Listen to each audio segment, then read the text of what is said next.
고속버스 안에서 10년 전 헤어졌던 전 남편과 마주쳤습니다. 도박과 외도로 가정을 무너뜨린 뒤 떠났던 그 남자를요. 매정했던 남편 모습과 달리 10년 만에 만난 남편은 초라함이 가득했고 상상도 못한 충격적인 진실에 저는 오열하고 말았습니다. 구독 버튼을 눌러주세요. 금빛 행운과 함께 감동적인 이야기를 들려드릴게요. 사연 시작합니다. 늦가을 어느 날 오후 김영희는 친정에서 돌아오는 고속버스 안에서 멍하니 창밖을 바라보고 있었어요. 단풍이 지기 시작한 산들이 빠르게 스쳐 지나갔지만 영희의 마음은 오늘 친정에서 들은 이야기로 무거웠습니다. 영희야, 너도 이제 나이가 있는데 혼자 사는 게 쉽지 않을 거야. 어머니의 걱정 섞인 목소리가 귓가에 맴돌았어요. 57세가 된 지금 영희는 여전히 혼자였습니다. 아들 준호는 결혼을 앞두고 있어서 바쁘고 매달 들어오는 각종 고지서들은 늘 영희를 압박했죠. 전기료, 가스비, 관리비까지 합치면 한 달에 나가는 돈이 만만치 않았어요. 엄마 괜찮다고 했잖아요. 저도 이제 결혼하면 더 자주 찾아뵐게요. 준호가 며칠 전에 한 말이었지만 영희는 마음이 편하지 않았어요. 결혼하면 오히려 더 바빠질 텐데 어떻게 자주 찾아올 수 있겠어요. 버스가 휴게소에 잠시 정차했을 때 영희는 화장실에 다녀오려고 자리에서 일어났습니다. 그런데 뒷좌석 쪽에서 익숙한 목소리가 들려왔어요. 아니요, 괜찮습니다. 그냥 서울까지만 가면 돼요. 영희의 심장이 순간 멈춘 것 같았습니다. 그 목소리는 10년 전 마지막 이혼 서류에 도장을 찍던 날 이후로 한 번도 들어본 적이 없는 목소리였어요. 천천히 뒤돌아보니 정말 그 사람이었습니다. 이정호, 영희의 전 남편이었죠. 정호는 예전보다 많이 마르고 늙어 보였어요. 머리도 하얗게 새었고 옷차림도 많이 초라해진 모습이었습니다. 한때는 반듯한 회사원이었던 그가 이렇게 초췌해진 모습을 보니 영희는 마음이 복잡해졌어요. 하지만 여전히 그 사람 특유의 조용한 말투와 차분한 모습은 그대로였습니다. 옆자리 승객이 뭔가 물어보는 것 같았는데 정호는 정중하게 대답하고 있었어요. 영희는 급히 고개를 돌려 창밖을 바라봤습니다. 가슴이 마구 뛰었어요. 10년 만의 재회가 이렇게 갑작스럽게 이루어질 줄은 꿈에도 몰랐거든요. 휴게소에서 사람들이 내리고 탔지만 영희는 자리에서 일어날 수가 없었어요. 정호와 마주칠까봐 두려웠거든요. 화장실도 가고 싶었지만 참을 수밖에 없었습니다. 영희는 마음속으로 생각했어요. 왜 하필 오늘 이 버스에서 만나게 된 걸까? 오늘 친정에서 혼자 사는 것에 대한 걱정을 듣고 온 참이었는데 하필 그 사람을 만나다니요. 버스가 다시 출발했지만 영희는 도저히 편안할 수가 없었습니다. 뒤에 앉은 정호의 존재감이 온몸으로 느껴졌어요. 정호도 자신을 알아봤는지 궁금했지만 뒤돌아볼 용기는 없었습니다. 정호가 조용히 기침을 하는 소리가 들렸어요. 예전에도 환절기만 되면 기침을 자주 했었는데 아직도 그런 모양이었습니다. 그 소리를 들으니 괜히 마음이 복잡해졌어요. 결혼 생활 20년 동안 정호는 감기에 걸려도 큰 소리를 내지 않는 사람이었거든요. 항상 조용히 참고 견디는 타입이었죠. 그런 그가 지금도 혼자서 기침을 참고 있는 모습이 영희에게는 익숙하면서도 낯설었어요. 도박 때문에 집안을 망쳤다면서 지금은 어떻게 살고 있는 거야? 이혼할 때 정호가 도박 빚에 시달리고 있다는 이야기를 들었었어요. 그래서 영희도 어쩔 수 없이 이혼에 동의했었거든요. 준호를 위해서라도 그럴 수밖에 없었죠. 당시 동네 사람들 사이에서는 정호가 도박과 외도까지 했다는 소문이 돌았었어요. 영희는 그런 소문들이 사실인지 확인해 보려고 했지만 정호는 끝까지 제대로 된 설명을 해주지 않았습니다. 그냥 너가 아는 대로 생각해라. 그게 정호가 마지막에 한 말이었어요. 영희는 그 말이 사실상 인정하는 것이라고 받아들였었죠. 버스가 서울에 가까워질수록 영희의 마음은 더욱 복잡해졌습니다. 정호는 여전히 뒤에 앉아 있었고 가끔씩 들리는 기침 소리와 옷 스치는 소리만이 그의 존재를 알려주고 있었어요. 영희는 가방 속에서 손수건을 꺼내 손에 쥔 땀을 닦았습니다. 10년 전 마지막으로 만났을 때의 기억이 선명하게 떠올랐어요. 영희야, 미안하다. 정말 미안해. 그때 정호가 마지막으로 한 말이었어요. 하지만 영희는 그 말을 받아주지 못했었죠. 너무 화가 나 있었거든요. 20년 결혼 생활이 도박과 외도 때문에 무너진다는 게 믿어지지 않았어요. 특히 준호가 대학교 2학년이었던 그때 아들에게는 아버지에 대한 실망감을 안겨주고 싶지 않았어요.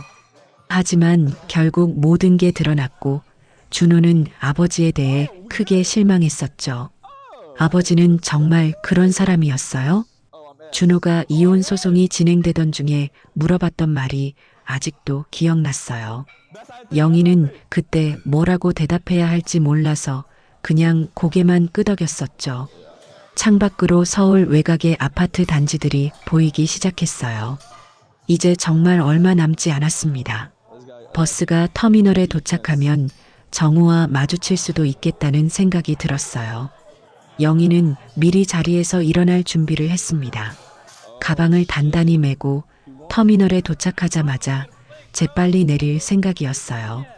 정우와 마주치는 것만은 피하고 싶었거든요. 하지만 마음 한구석에서는 다른 생각도 들었어요. 정우가 지금 어떻게 살고 있는지, 건강은 괜찮은지 그런 것들이 궁금했습니다. 10년이라는 세월이 그를 어떻게 변화시켰는지도 알고 싶었어요. 버스가 서울 고속버스 터미널에 도착했을 때 영희는 계획대로 재빨리 일어나 맨 앞으로 나갔습니다. 다른 승객들보다 먼저 내리려고 서둘렀어요. 터미널 출구로 나오면서도 영희는 뒤돌아보지 않았습니다. 정우가 어떤 모습으로 터미널을 나서는지 궁금했지만 용기가 나지 않았어요. 지하철역으로 가는 길에서 영희는 잠시 멈춰 섰어요. 정말 이대로 그냥 헤어지는 게 맞는 걸까? 이런 생각이 들었거든요. 하지만 곧 고개를 저었습니다. 이미 끝난 일이었어요. 10년 전에 모든 게 정리되었고 지금 와서 다시 만날 이유는 없었죠. 집으로 돌아가는 지하철 안에서도 영희의 마음은 진정되지 않았어요. 오늘의 만남이 그냥 우연인지 아니면 무언가 의미가 있는 건지 영희는 궁금했습니다. 지하철 창에 비친 자신의 모습을 보니 피곤해 보였어요. 친정에서 하루 종일 이런저런 이야기를 듣느라 지쳤는데 정우까지 만나고 나니 정신적으로도 많이 힘들었습니다. 집에 도착해서 현관문을 열 때 영희는 깊은 한숨을 쉬었어요. 텅 빈 집이 평소보다 더 쓸쓸하게 느껴졌습니다. 정우와의 만남이 과거의 기억들을 다시 떠올리게 만들었거든요. 거실 소파에 앉아서 영희는 오늘 하루를 정리해 보려고 했어요. 하지만 머릿속에는 온통 정호의 초췌해진 모습만 맴돌았습니다. 그 사람은 지금 어디에 살고 있을까? 혼자일까? 아니면 새로운 사람과 함께일까? 영희는 이런 생각을 하는 자신이 이상했어요. 이미 10년 전에 모든 걸 정리했는데 왜 지금 와서 이런 마음이 드는 걸까요? 부엌에서 물을 마시면서 영희는 창밖 어둑한 서울 거리를 바라봤습니다. 가로등 불빛들이 하나둘 켜지기 시작했어요. 오늘 하루가 끝나가고 있었지만 이 복잡한 마음은 쉽게 정리되지 않을 것 같았습니다. 며칠이 지나도 영희는 버스에서 만난 정호의 모습을 잊을 수가 없었어요. 평소보다 일찍 잠자리에 들어도 좀처럼 잠이 오지 않았고 낮에 집안일을 하다가도 자꾸만 그 사람 생각이 났습니다. 특히 정호의 초췌해진 모습이 계속 마음에 걸렸어요. 예전에는 그래도 건장한 체격이었는데 이번에 본 모습은 정말 많이 마르고 늙어 보였거든요. 왜 자꾸 그 사람 생각을 하고 있는 거야? 영희는 혼자 중얼거리며 고개를 저었어요. 이미 끝난 일인데 지금 와서 신경 쓸 이유가 없었죠. 오늘은 장을 보러 시장에 나왔습니다. 냉장고에 들어있는 반찬들이 떨어져 가고 있어서 미룰 수가 없었어요. 평소보다 일찍 나온 덕분에 시장이 그리 붐비지 않았습니다. 채소 가게에서 무와 배추를 고르고 있는데 옆에서 아는 아주머니들이 수군거리는 소리가 들렸어요. 그 사람 말이야. 요즘 병원을 자주 다닌다던데. 어머, 누구 말이야? 이정호 씨 말이야. 너도 알잖아. 예전에 여기 살다가 이혼하고 나간 그 사람. 영희의 손이 물을 고르다가 멈췄어요. 정우 이야기였습니다. 아, 그 사람. 도박하고 바람 피워서 쫓겨난 그 사람 말이지? 맞아. 그런데 요즘 큰 병원을 자주 다닌다는 거야. 혹시 큰 병이라도 생긴 게 아닐까? 영희는 귀를 기울였어요. 정우가 병원을 다닌다는 이야기가 마음에 걸렸거든요. 누가 그런 이야기를 했어? 아니, 우리 집 사돈이 그 병원에서 일하는데 이정호 씨를 몇 번 봤다는 거야. 꽤 자주 온다고 하더라고. 어머나, 그럼 정말 큰 병인가 보네. 그래도 혼자 사니까 걱정이긴 하겠어. 아주머니들의 대화는 곧 다른 주제로 넘어갔지만 영희는 계속 그 이야기가 머릿속에 맴돌았어요. 정우가 혼자서 병원을 다니고 있다는 게 왜 이렇게 마음에 걸리는 걸까요? 영희는 장을 다 보고 집으로 돌아왔습니다. 평소에는 시장에서 장을 보고 나면 기분이 좋아지곤 했는데 오늘은 그렇지 않았어요. 정우에 대한 이야기 때문에 마음이 무거웠거든요. 집에 도착해서 장 본 것들을 정리하면서도 영희의 마음은 복잡했어요. 정우가 정말 큰 병에 걸린 걸까? 그렇다면 혼자서 어떻게 견디고 있을까? 거실 소파에 앉아서 영희는 우편함에서 가져온 고지서들을 정리하기 시작했어요. 전기요금 고지서, 가스요금 고지서, 관리비 고지서까지 한 달에 나가는 돈이 만만치 않았습니다. 이번 달도 좀 빠듯하겠네. 영희는 한숨을 쉬며 계산기를 두드렸어요. 준호가 결혼 준비 때문에 바쁘다 보니 예전처럼 용돈을 받기도 어려운 상황이었죠. 그런데 고지서를 정리하다가 문득 생각이 났어요. 정우도 혼자 살면서 이런 고지서들과 씨름하고 있을까? 거기에 병원비까지 더해진다면 얼마나 힘들까? 결혼했을 때는 둘이서 가계부를 정리했었는데 지금은 각자 혼자서 모든 걸 해결해야 하니까 힘들 수밖에 없었어요. 영희는 고지서를 접어서 서랍에 넣으면서 과거를 떠올렸습니다. 정우는 집안 경제 관리에 꽤 신경을 쓰는 사람이었어요. 매달 가계부를 쓰면서 돈 관리를 철저히 했었죠. 여보, 이번 달은 좀 절약해야겠어. 준호 학원비도 올랐고.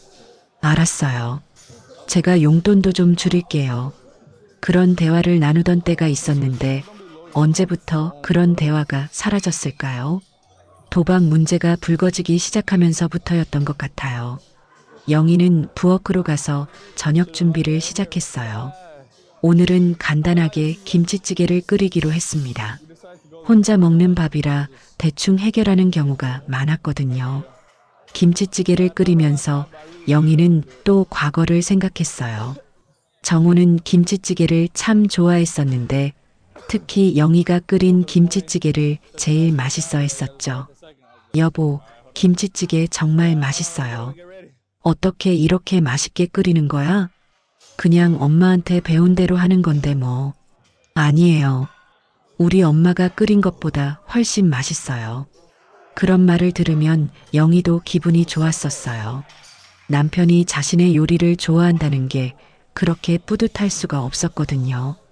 찌개가 끓으면서 김치 냄새가 부엌에 퍼졌어요. 그 냄새를 맡으니 더욱 과거 생각이 났습니다. 세 식구가 함께 밥을 먹던 때의 기억들이요. 준호가 어렸을 때는 저녁 시간이 되면 가족이 모두 함께 식탁에 둘러앉았었어요.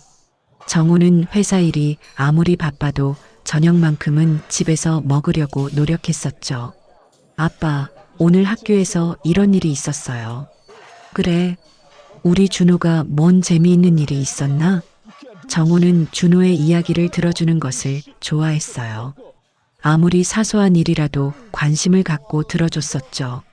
영희는 김치찌개를 그릇에 담으면서 쓸쓸한 마음이 들었어요. 지금은 혼자서 조용히 밥을 먹어야 하니까요.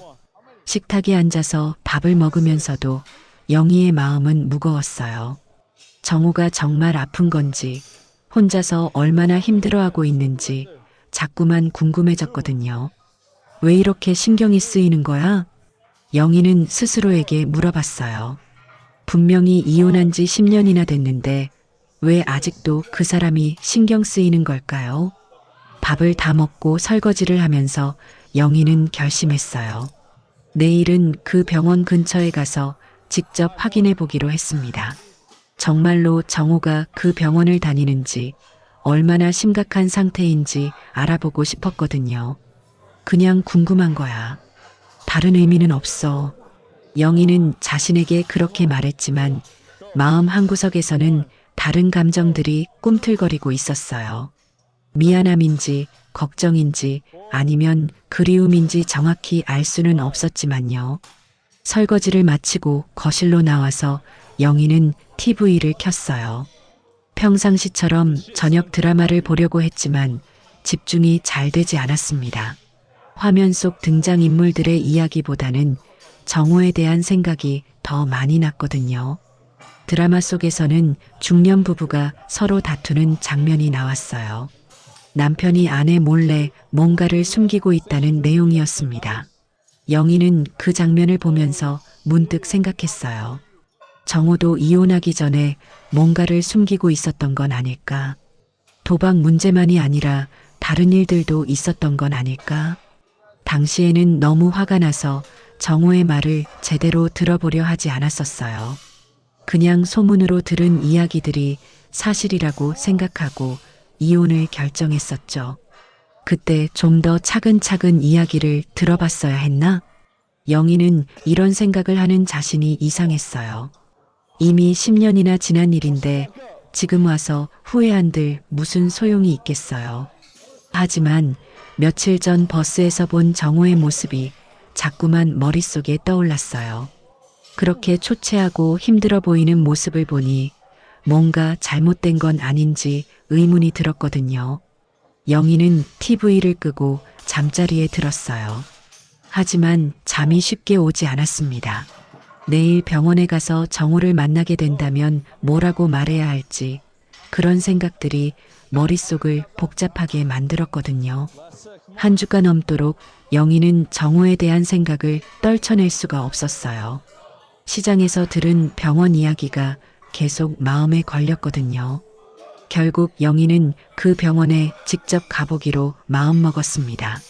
오늘은 날씨가 좀 쌀쌀했어요. 늦가을 바람이 옷깃 사이로 스며들어와 영희는 카디건을 더 여며 입었습니다. 버스를 타고 시내 큰 병원으로 향했어요. 병원에 도착하니 사람들이 꽤 많았어요. 로비에는 휠체어를 탄 환자들과 보호자들로 붐볐습니다.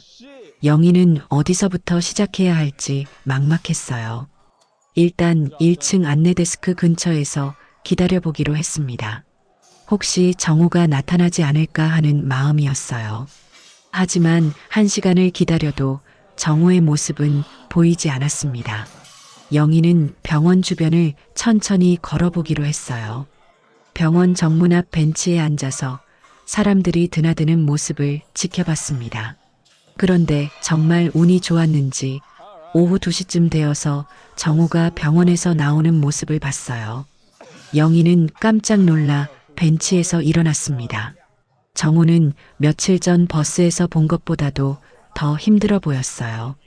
걸음걸이도 예전만큼 씩씩하지 않았고 얼굴빛도 많이 안 좋아 보였습니다. 영희는 멀리서 정우를 따라가기 시작했어요. 정우가 어디로 가는지 어떤 상태인지 확인하고 싶었거든요. 정우는 병원 앞 버스 정류장에 서서 버스를 기다렸어요. 영희도 조금 떨어진 곳에 서서 지켜봤습니다. 정우가 탄 버스 번호를 확인한 후 영희는 다음 버스를 타고 따라갔어요. 몇 정거장을 지나서 정우가 내렸습니다. 영희도 급히 내려서 멀찍이 따라갔어요.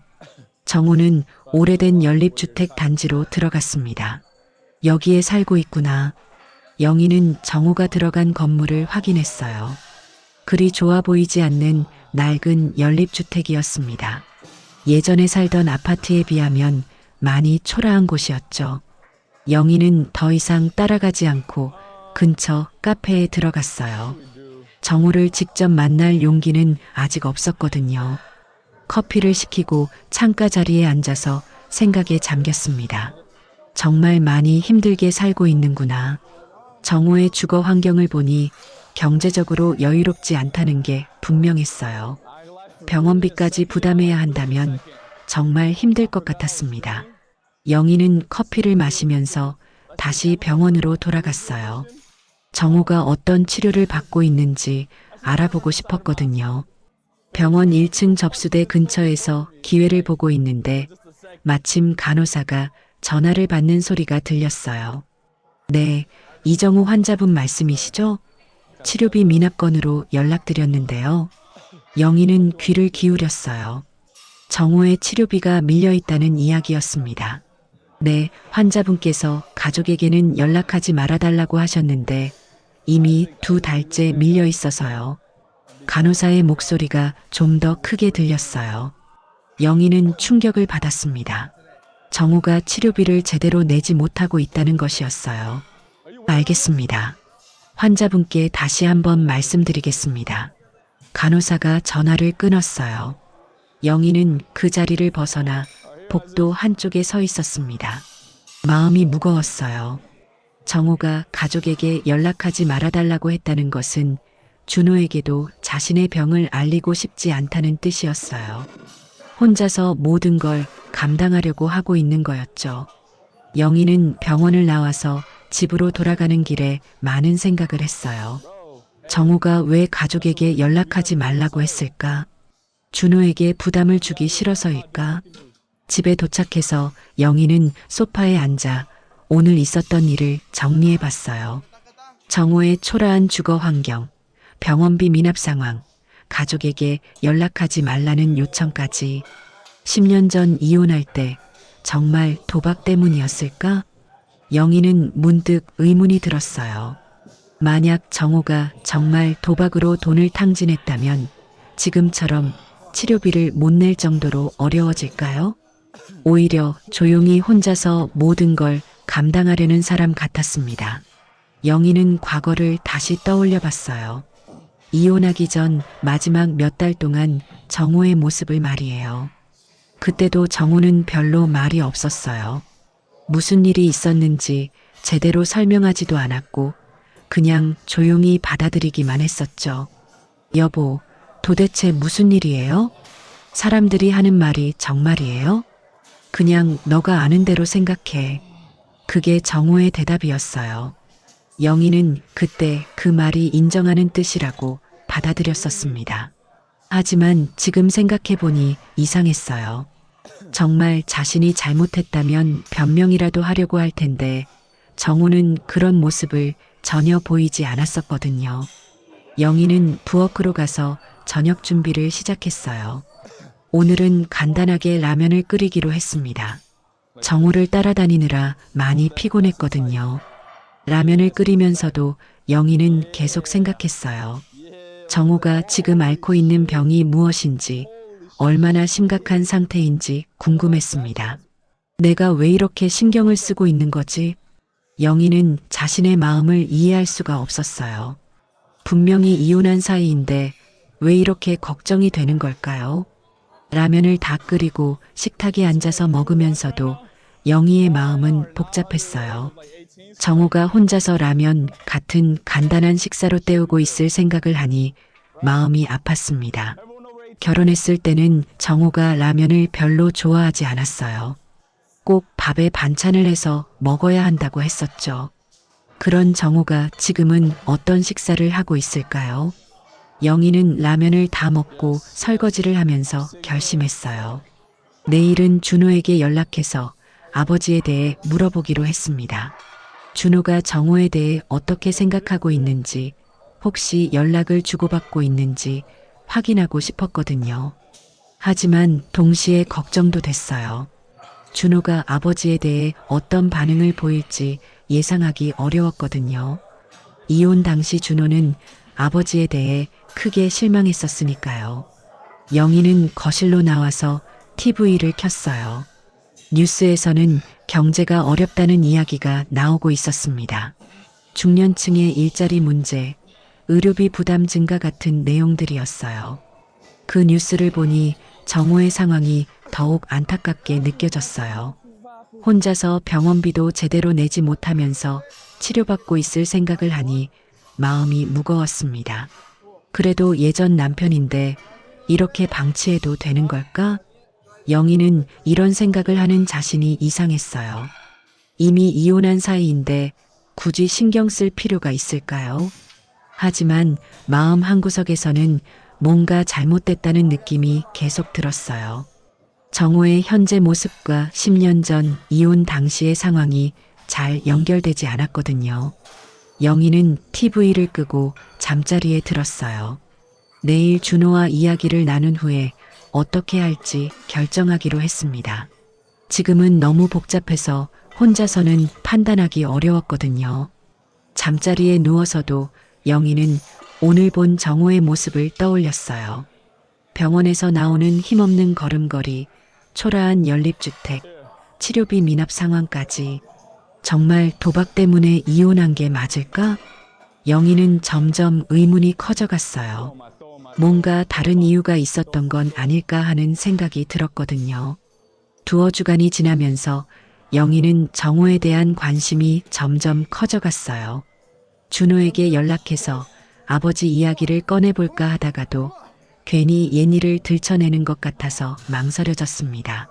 그러던 어느 날 영희가 집 근처 마트에서 장을 보고 나오는데 낯익은 사람이 다가왔어요. 정호의 예전 직장 동료였던 박기철이었습니다. 어머, 영희 씨 아니에요?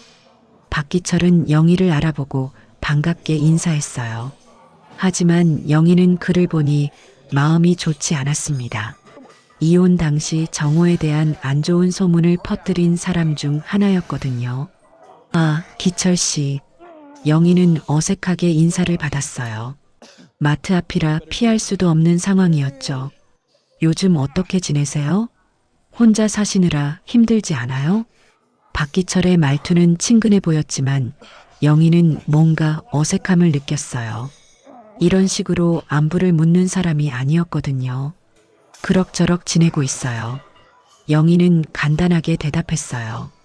빨리 자리를 뜨고 싶었지만 박기철이 계속 말을 이어갔습니다. 그런데 요즘 정호 씨 소식 들으셨어요? 영희는 깜짝 놀랐어요. 박기철이 왜 갑자기 정호 이야기를 꺼내는 건지 의아했습니다. 무슨 소식이요? 아, 몰랐구나. 요즘 몸이 많이 안 좋다던데요.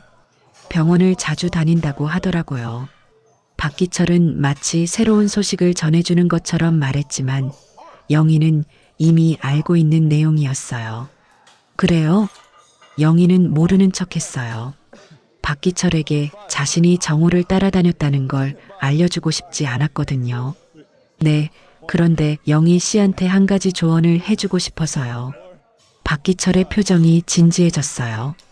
영희는 불안한 마음이 들었습니다. 무슨 조언이요?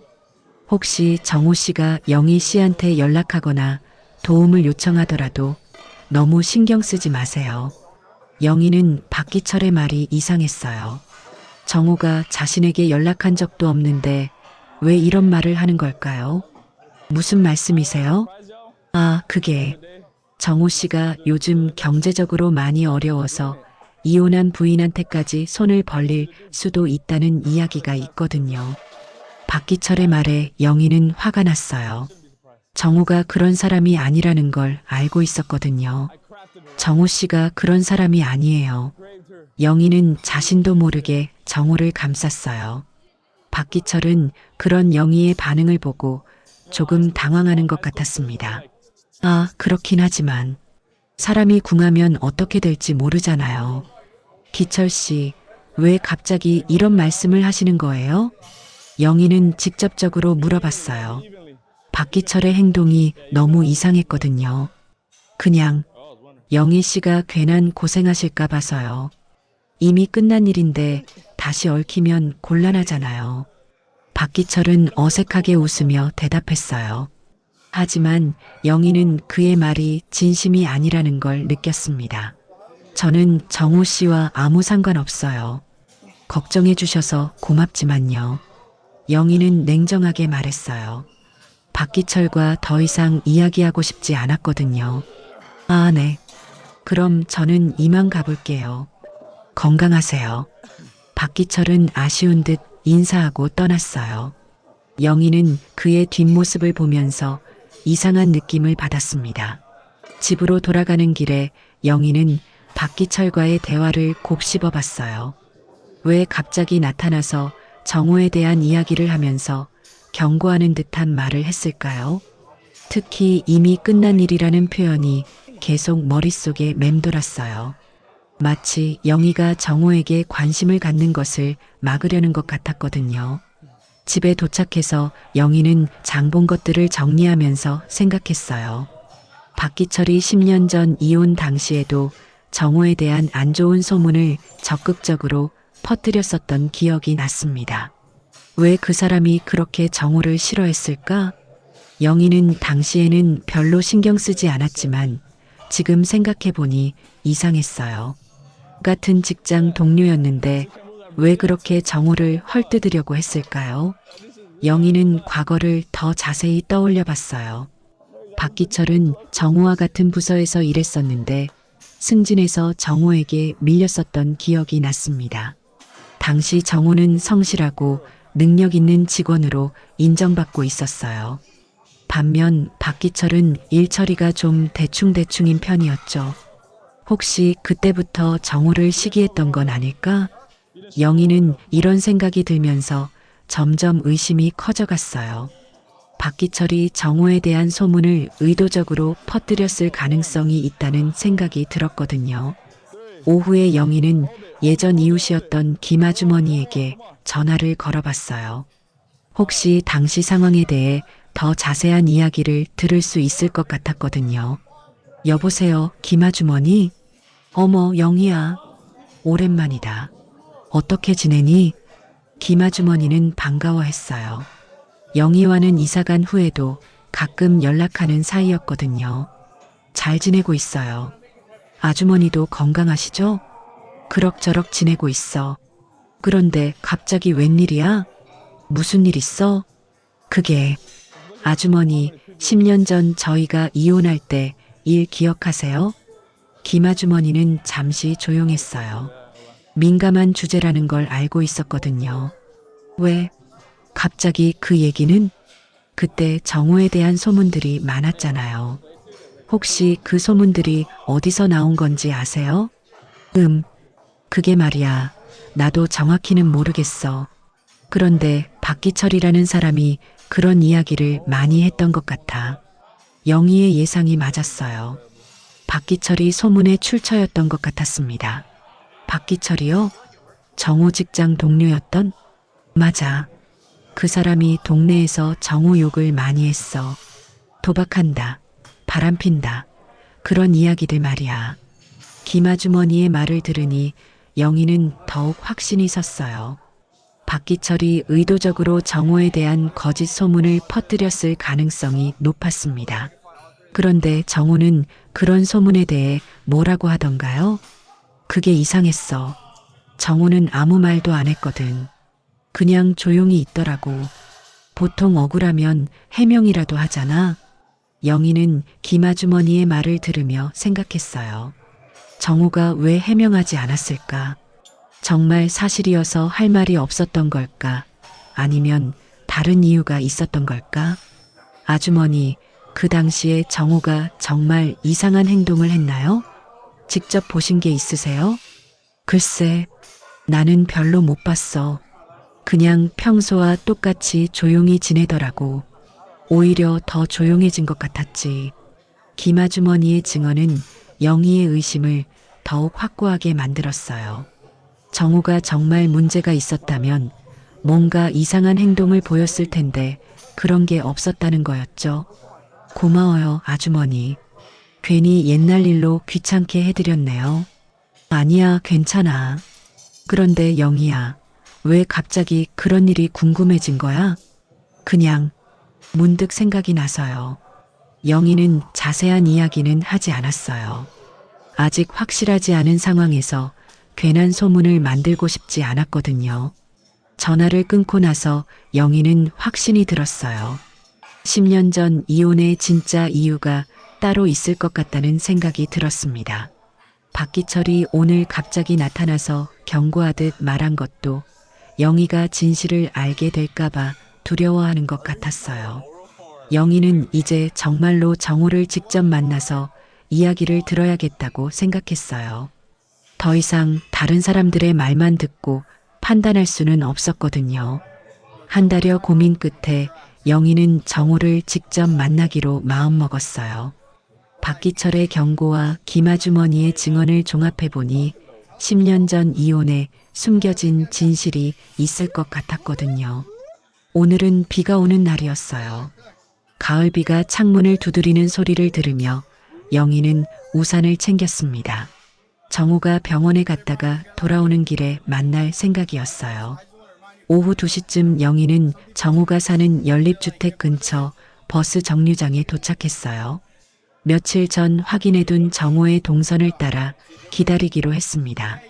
비 때문에 사람들이 별로 없어서 다행이었어요. 영희는 정류장 지붕 아래 서서 정우를 기다렸습니다. 30분쯤 지나니 정말로 정우가 버스에서 내렸어요. 우산도 없이 비에 젖은 채로 천천히 걸어오고 있었습니다. 영희는 심장이 빨리 뛰었어요.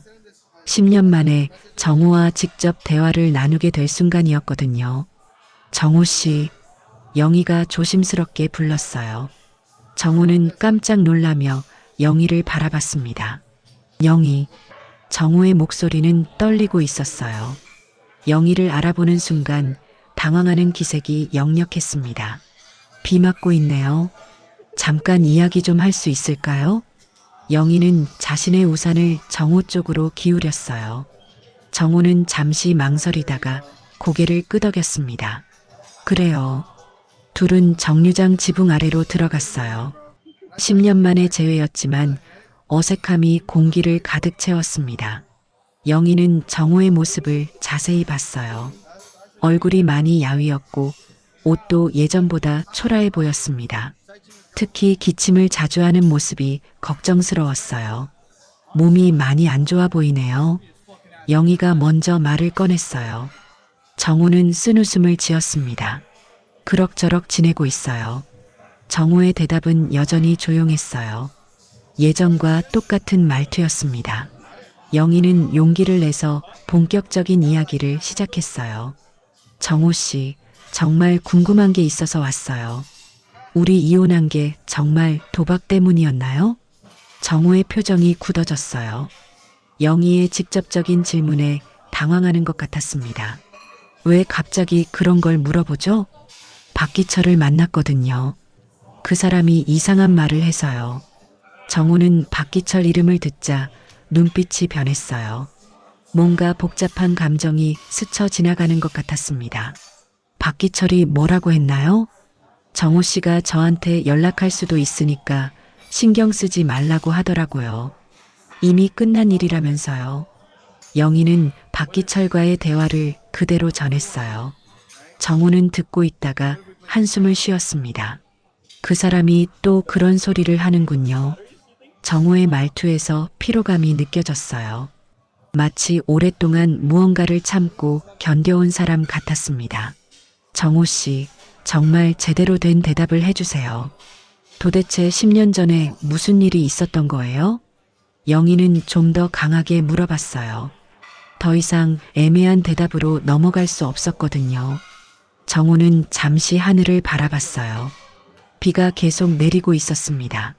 당신이 아는 대로 생각하면 돼요. 정호는 10년 전과 똑같은 대답을 했어요. 영희는 화가 났습니다.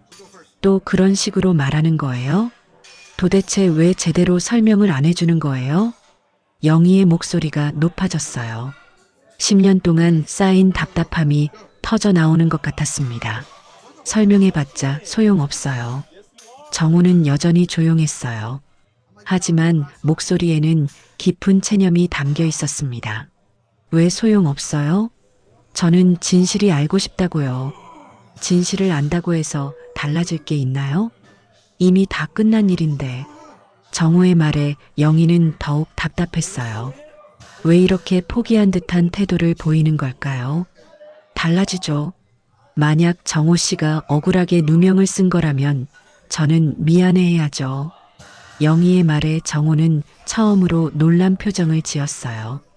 영희가 자신의 억울함을 알아줄 거라고는 생각하지 못했던 것 같았습니다. 영희, 정호 씨, 제발 진실을 말해주세요. 박기철이 거짓말을 한 거죠? 영희는 간절하게 물어봤어요. 정호는 잠시 망설이다가 입을 열었습니다. 박기철이 회사 돈을 빼돌렸어요. 정호의 말에 영희는 깜짝 놀랐어요. 예상했던 것과는 다른 이야기였거든요. 회사 돈을? 제가 그걸 알게 됐죠. 박기철이 저한테 빚보증을 서달라고 했는데 알고 보니 횡령한 돈을 메우려는 거였어요.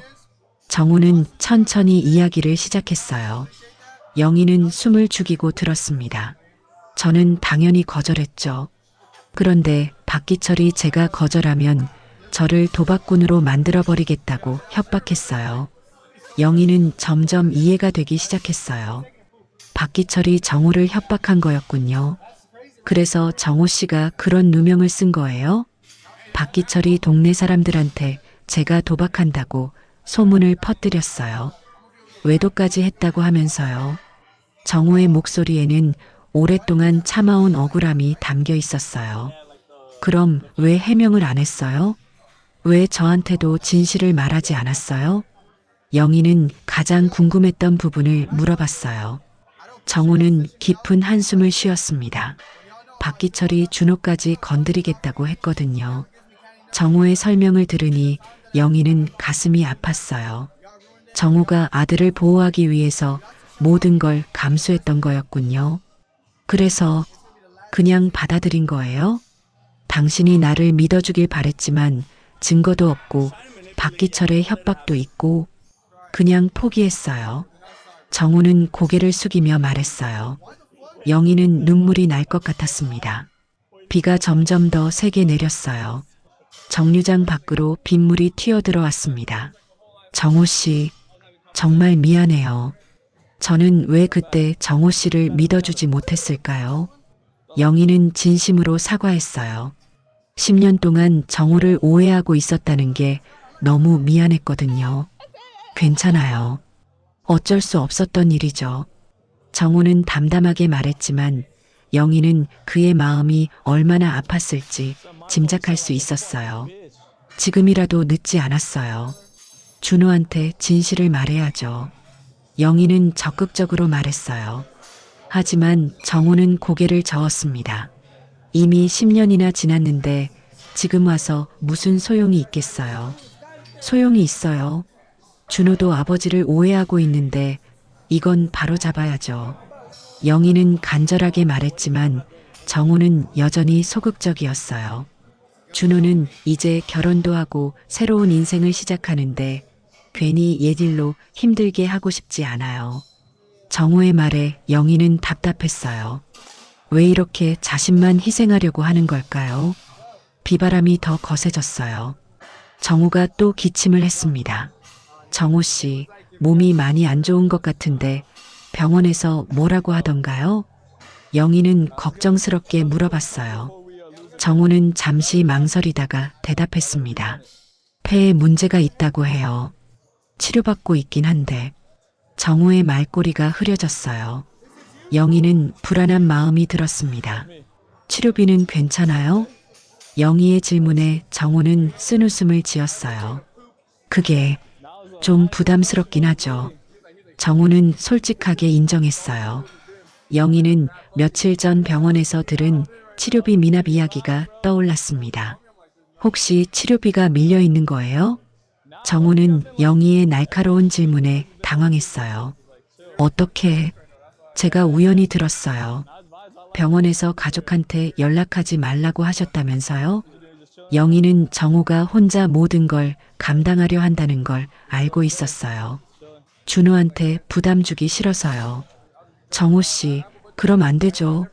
아픈 것까지 혼자 감당하려고 하면 어떻게 해요? 영희는 정우의 고집에 답답했어요. 10년 전과 똑같이 혼자서만 해결하려고 하고 있었거든요. 비가 정류장 안까지 들이치기 시작했어요. 둘은 더 안쪽으로 피했습니다. 영희, 저는 괜찮아요. 혼자서도 잘 지낼 수 있어요. 정우는 여전히 강하게 나왔지만 영희는 그게 허세라는 걸 알 수 있었어요. 정우 씨가 괜찮다고 해도 저는 이제 모른 척 할 수 없어요. 영희는 단호하게 말했어요. 이제 진실을 알았으니 가만히 있을 수 없었거든요. 정우는 영희의 말에 놀란 표정을 지었어요. 무슨 뜻이에요? 준호한테 진실을 말할 거예요. 그리고 정우 씨 치료도 도와드릴 거고요. 영희의 말에 정우는 고개를 저었어요. 안 돼요. 저 때문에 영희까지 힘들어질 필요 없어요. 힘든 게 아니에요. 당연한 일이죠. 영희는 확신에 차서 말했어요. 하지만 정우는 계속 거절했습니다. 영희, 정말 그러지 마세요. 이미 끝난 일이에요. 끝난 게 아니에요. 잘못된 일은 바로 잡아야죠. 둘의 대화는 평행선을 달렸어요. 영희는 적극적으로 도우려 했지만 정우는 계속 거절하고 있었습니다. 그때 정우의 주머니에서 뭔가가 떨어졌어요. 바람에 날려서 영희 발 앞까지 굴러왔습니다. 영희가 그것을 주우려고 했지만 정우가 더 빨리 가져갔어요. 하지만 영희는 그게 구겨진 버스표라는 걸 봤습니다. 그게 뭐예요? 영희가 물어봤지만 정우는 대답하지 않고 주머니에 넣었어요. 비가 조금 약해지기 시작했어요. 정우는 그 틈을 타서 자리에서 일어났습니다. 저는 이만 가볼게요. 정우는 서둘러 자리를 뜨려고 했어요. 영희도 따라 일어났습니다. 정우 씨, 이대로 끝낼 수는 없어요. 영희, 제발 그냥 놔둬요. 정우는 간절하게 부탁했지만 영희는 물러서지 않았어요. 못 놔둬요. 저는 이제 진실을 알았으니까요. 영희의 마지막 말을 들으며 정우는 비를 맞으며 걸어갔어요. 영희는 그 뒷모습을 보면서 마음이 무거웠습니다. 하지만 동시에 결심도 섰어요. 이제 더 이상 정우가 혼자 고생하게 둘 수는 없었거든요. 충분한 확신을 갖게 된 영희는 이제 준호에게 진실을 말해야겠다고 생각했어요. 정우가 아무리 거부해도 아들은 아버지에 대한 진실을 알 권리가 있었거든요. 며칠이 지나 영희는 준호에게 전화를 걸었습니다. 준호는 결혼 준비로 바쁜 나날을 보내고 있었지만 어머니의 전화를 받았어요. 엄마, 무슨 일이세요? 목소리가 좀 이상한데요. 준호는 영희의 목소리에서 뭔가 심각한 분위기를 감지했어요. 준호야, 시간 좀 낼 수 있어? 엄마가 할 이야기가 있어. 무슨 이야기인데요? 전화로 하면 안 돼요? 직접 만나서 해야 할 이야기야. 중요한 일이거든. 영희의 진지한 톤에 준호는 걱정이 되기 시작했어요. 어머니가 이렇게 심각하게 나올 때는 보통 큰일이 있을 때였거든요. 알겠어요. 내일 저녁에 갈게요. 다음 날 저녁 준호는 약혼자 수진과 함께 영희의 집을 찾았어요. 영희는 준호에게만 이야기하려고 했지만 준호가 수진도 데려왔습니다. 어머님, 안녕하세요. 수진은 정중하게 인사했어요. 영희는 수진을 좋아했지만 오늘은 좀 곤란했습니다. 가족의 은밀한 이야기를 해야 하는데 말이에요. 수진아, 안녕. 그런데 오늘은 준호랑 둘이서만 이야기할 일이 있는데 영희가 조심스럽게 말했지만 준호는 고개를 저었어요. 엄마, 수진이도 곧 우리 가족이 될 사람인데 무슨 비밀이 있어요? 그냥 다 들어도 되는 이야기 아니에요? 준호의 말에 영희는 난감했어요. 하지만 어차피 수진도 알게 될 일이니까 함께 듣는 것도 나쁘지 않다고 생각했습니다. 거실 소파에 앉아서 영희는 어떻게 시작해야 할지 고민했어요. 10년 동안 잘못 알고 있던 사실을 바로잡는다는 게 쉬운 일이 아니었거든요. 준호야, 아버지에 대해서 어떻게 생각하고 있니? 영희는 조심스럽게 물어봤어요. 준호의 얼굴이 즉시 굳어졌습니다. 왜 갑자기 아버지 이야기를 하세요? 그냥 궁금해서. 엄마도 알잖아요. 저는 아버지를 용서할 수 없어요. 준호의 목소리에는 오랫동안 쌓인 분노가 담겨 있었어요. 수지는 어색한 분위기를 느끼고 준호의 손을 잡았습니다. 준호야, 아버지가 정말 그런 짓을 했다고 확신해? 영희는 좀 더 직접적으로 물어봤어요. 준호는 의외라는 표정을 지었습니다. 엄마가 왜 그런 소리를 해요? 당시에 엄마도 아버지를 믿지 못해서 이혼한 거잖아요. 그게 엄마가 잘못 생각했을 수도 있어. 영희의 말에 준호는 더욱 놀란 표정을 지었어요. 어머니가 갑자기 왜 이런 말을 하는지 이해할 수 없었거든요. 무슨 소리예요? 당시에 동네 사람들이 다 그런 이야기를 했는데요. 준호야, 그 소문들이 거짓이었을 수도 있어. 영희는 조심스럽게 진실을 털어놓기 시작했어요. 준호는 믿을 수 없다는 표정으로 어머니를 바라봤습니다. 거짓이라니요? 그럼 아버지는 억울하게 누명을 쓴 거라는 말이에요? 응, 그런 것 같아. 영희의 대답에 준호는 소파에서 벌떡 일어났어요. 갑작스러운 진실 폭로에 혼란스러워하고 있었습니다. 말도 안 돼요. 그럼 지난 10년은 뭐예요? 준호의 목소리가 높아졌어요. 수지는 당황하며 준호를 진정시키려고 했습니다. 준호야, 일단 진정하고 엄마 말씀을 끝까지 들어봐. 하지만 준호는 이미 감정이 격해진 상태였어요. 10년 동안 저는 아버지 때문에 얼마나 창피했는지 아세요? 준호는 과거의 상처를 쏟아내기 시작했어요. 영희는 아들의 마음이 얼마나 아팠을지 짐작할 수 있었습니다. 중학교 때부터 고등학교까지 친구들한테 아버지 이야기 한 번도 제대로 못했어요. 물어보면 그냥 넘어갔고요. 준호의 고백에 영희는 가슴이 아팠어요. 아들이 그렇게 힘들어했는데 미처 몰랐던 자신이 미안했습니다. 대학교 때도 마찬가지였어요. 아버지가 없는 것처럼 살았거든요. 준호야. 영희가 위로하려고 했지만 준호는 계속 이야기했어요. 제일 힘들었던 건 수진이와 결혼식 준비할 때였어요.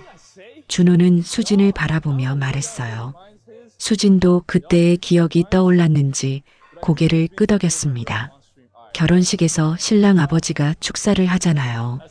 그런데 저는 아버지를 부를 수가 없었어요. 준호의 목소리가 떨렸어요. 수진이 부모님께서 왜 신랑 아버지가 안 오시냐고 물어보셨을 때 뭐라고 대답해야 할지 몰랐어요. 준호가 그 일로 얼마나 힘들어했는지 기억하고 있었거든요. 결국 돌아가셨다고 거짓말했어요. 그게 차라리 나았거든요. 준호의 고백에 영희는 눈물이 났어요. 아들이 아버지를 죽은 사람 취급하면서까지 숨기고 싶어 했다니요. 준호야, 정말 미안해. 엄마가 잘못 판단했어. 미안하다고 해결돼요? 10년이에요, 10년. 준호는 여전히 화가 나 있었어요. 갑작스러운 진실 폭로에 받아들이기 어려워하고 있었습니다. 수진이 조심스럽게 입을 열었어요. 어머님, 그럼 정말로 아버님이 억울하게 누명을 쓰신 거예요? 응, 그런 것 같아. 진짜 나쁜 사람은 따로 있었어. 영희는 박기철에 대한 이야기를 간단히 설명했어요. 수지는 놀란 표정으로 들었지만 준호는 여전히 믿기 어려워했습니다. 그럼 아버지는 왜 해명을 안 했어요? 왜 그냥 당하고만 있었던 거예요? 준호의 질문에 영희는 정호의 말을 전했어요. 너를 보호하려고 했대. 진실을 말하면 너까지 피해를 볼까 봐서. 영희의 설명을 들은 준호는 잠시 말을 잃었어요. 아버지가 자신을 위해서 모든 것을 감수했다는 사실이 충격적이었거든요.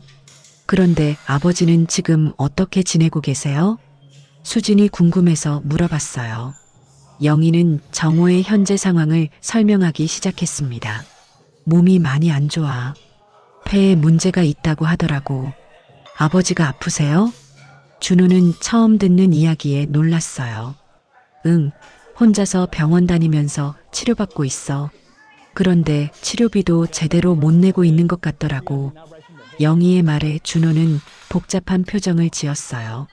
아버지에 대한 분노와 걱정이 동시에 올라왔거든요. 왜 저한테 연락을 안 하신 거예요? 너한테 부담 주기 싫어서래. 지금도 가족한테는 연락하지 말라고 병원에 부탁해놨어. 준호는 아버지의 고집스러운 성격을 떠올렸어요. 예전에도 힘든 일이 있어도 혼자서 해결하려고 했던 사람이었거든요.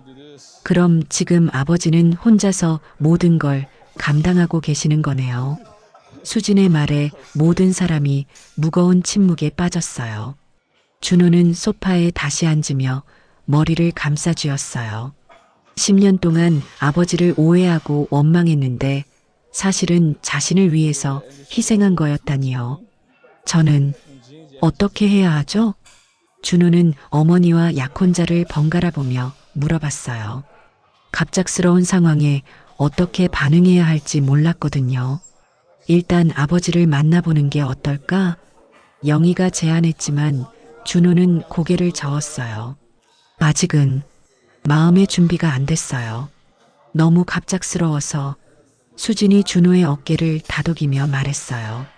천천히 생각해봐. 이런 일은 급하게 결정할 일이 아니야. 하지만 아버지가 아프시다면서요? 치료비도 못 내고 계신다고 했잖아요. 준호는 아버지의 건강이 걱정되기 시작했어요. 10년 동안 원망했지만 여전히 아버지였거든요. 그럼 일단 치료비부터 도와드리는 건 어때? 수진이 현실적인 제안을 했어요. 준호도 고개를 끄덕였습니다. 네, 그건 당연히 해야죠. 하지만 직접 만나서 드리는 건 아직. 준호는 여전히 아버지와의 직접적인 만남은 부담스러워했어요. 영희는 아들의 마음을 이해할 수 있었어요. 10년 동안 쌓인 감정이 하루아침에 바뀔 수는 없었거든요. 그래, 천천히 하자. 일단 아버지 치료부터 도와드리고. 하지만 영희는 마음이 급했어요. 정호의 병이 얼마나 심각한지 알 수 없었고 시간이 많지 않을 수도 있었거든요. 엄마는 언제부터 이런 생각을 하신 거예요? 준호가 궁금해서 물어봤어요. 얼마 전에 우연히 아버지를 봤거든. 버스에서 말이야. 영희는 버스에서의 재회부터 시작해서 지금까지의 일들을 자세히 설명했어요. 준호와 수지는 놀라면서 들었습니다. 그럼 엄마가 아버지를 몰래 따라다니셨던 거예요? 따라다녔다기보다는 확인해 본 거지. 영희는 약간 부끄러워하며 대답했어요. 어머님이 정말 용감하세요. 수진이 감탄하며 말했어요. 이혼한 전 남편을 그렇게까지 챙기는 게 쉬운 일이 아니었거든요.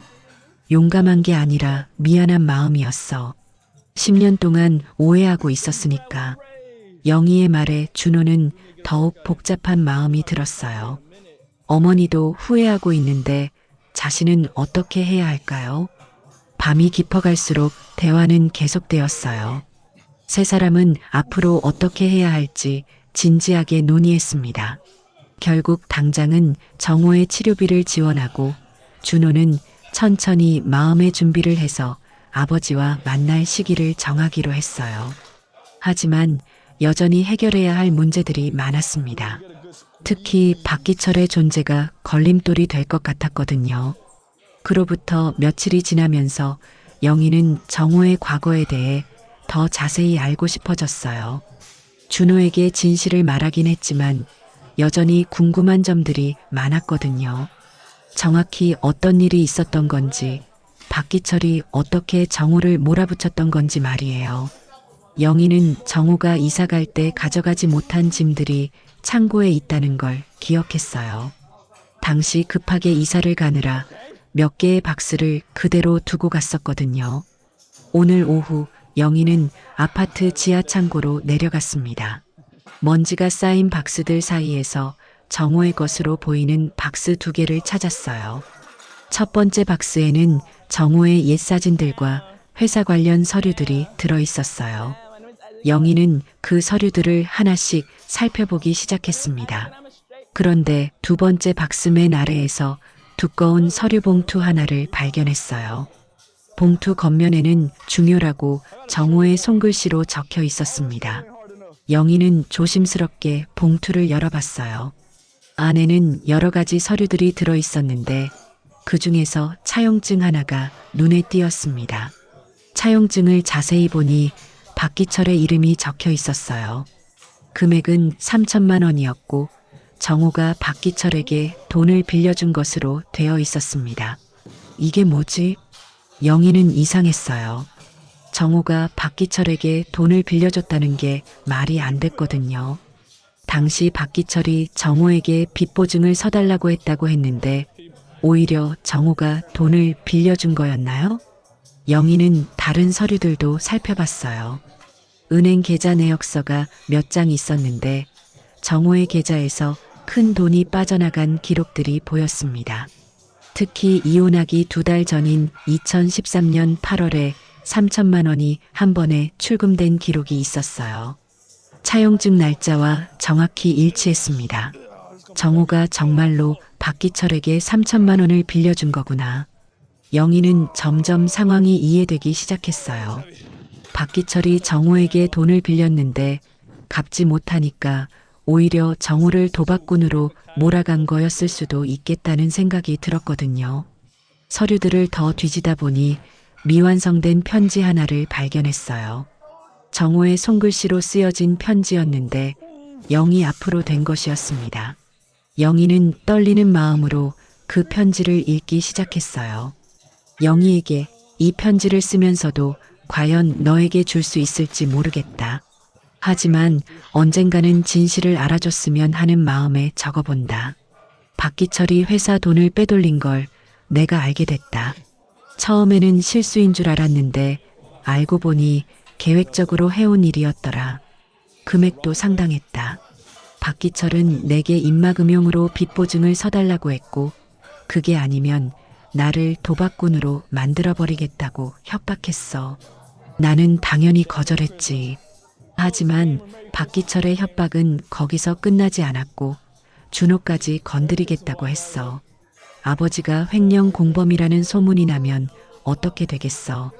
나는 고민 끝에 차라리 내가 희생하기로 했고 박기철에게 3천만 원을 빌려주는 조건으로 준호만은 건드리지 말라고 했다. 하지만 박기철은 약속을 지키지 않았다. 돈을 받고도 계속 나에 대한 소문을 퍼뜨렸다. 도박도 했다고 외도도 했다고. 영희야, 나는 너가 나를 믿어줬으면 했어.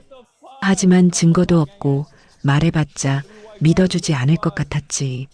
무엇보다 박기철이 준호까지 엮어서 복잡하게 만들까봐 두려웠어.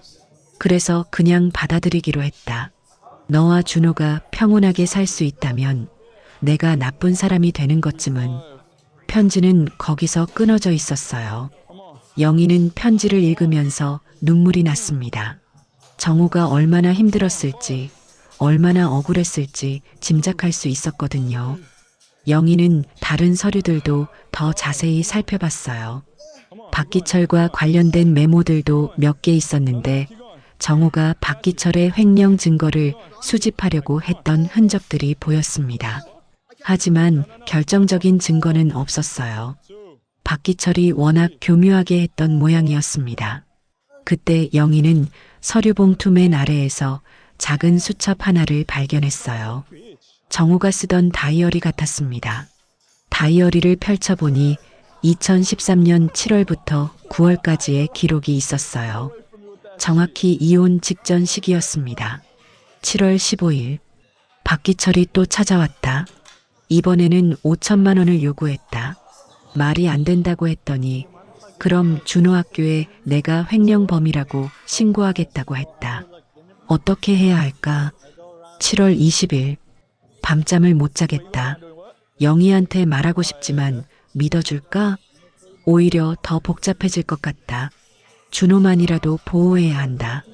8월 5일 결국 박기철에게 3천만 원을 빌려줬다. 우리 집 전세금을 뺀 거다. 영희한테는 투자한다고 거짓말했다. 미안하다. 8월 20일 박기철이 약속을 어겼다. 돈을 받고도 계속 소문을 퍼뜨리고 있다. 동네 사람들이 나를 이상하게 본다. 9월 3일 영희가 이혼 이야기를 꺼냈다. 너무 고통스럽다. 하지만 어쩔 수 없는 것 같다. 이렇게 사는 것보다는 영희와 준호가 자유로워지는 게 나을 것 같다. 9월 10일 이혼 서류에 도장을 찍었다. 영희는 울고 있었다. 나도 울고 싶었지만 참았다. 진실을 말하고 싶었지만 그러면 준호까지 피해를 볼 것 같아서 참았다. 영희는 다이어리를 읽으면서 정호가 얼마나 혼자서 괴로워했는지 알 수 있었어요. 특히 영희에게 거짓말할 때의 심정이 어땠을지 상상하니 가슴이 아팠습니다. 다이어리 마지막 페이지에는 이런 글이 적혀 있었어요. 언젠가 진실이 밝혀질 날이 올까?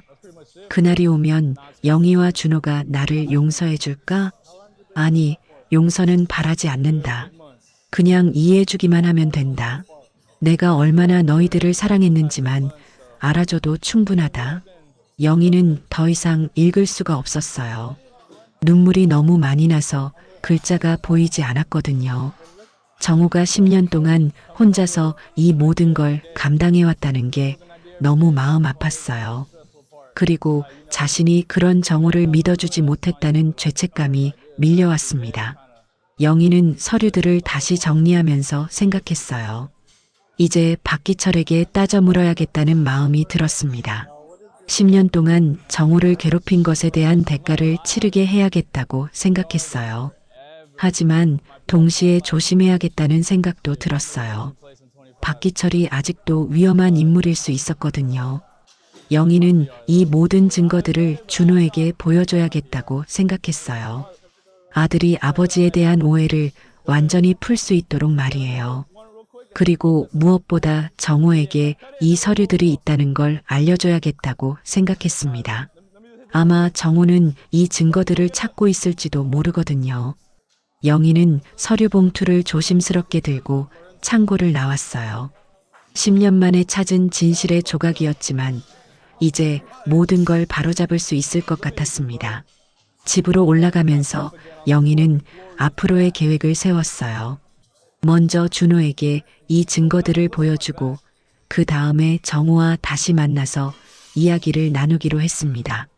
그리고 마지막에는 박기철과 정면으로 맞서야겠다고 생각했어요.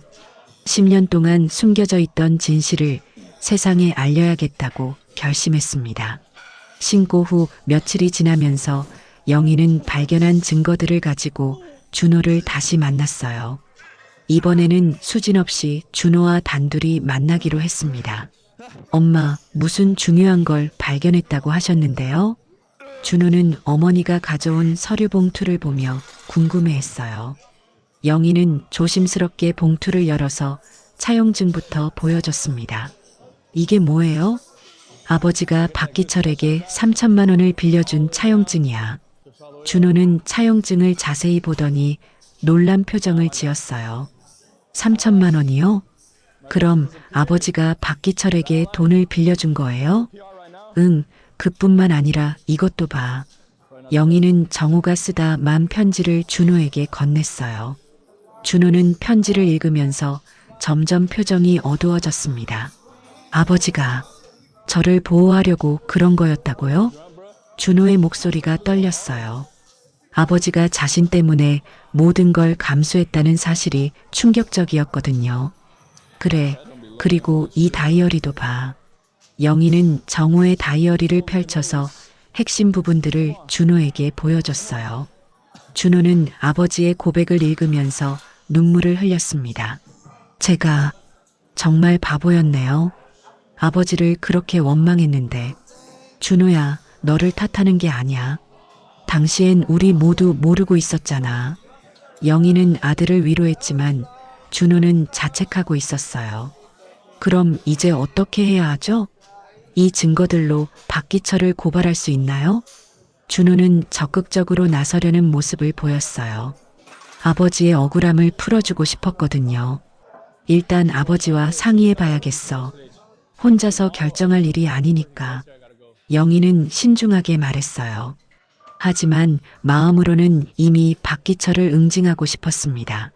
그날 오후 영희와 준호는 함께 정호를 찾아갔어요. 정호는 갑작스러운 방문에 당황했지만 준호를 보고는 더욱 놀랐습니다. 준호야, 아버지. 10년 만에 마주한 아버지와 아들 사이에는 어색한 침묵이 흘렀어요. 영희가 먼저 입을 열었습니다. 정호 씨, 이걸 좀 보세요. 영희는 차용증과 편지, 다이어리를 정호에게 보여줬어요. 정호는 그것들을 보고는 깜짝 놀랐습니다. 이걸 어디서 찾았어요? 창고에 정호 씨가 두고 간 박스에서요.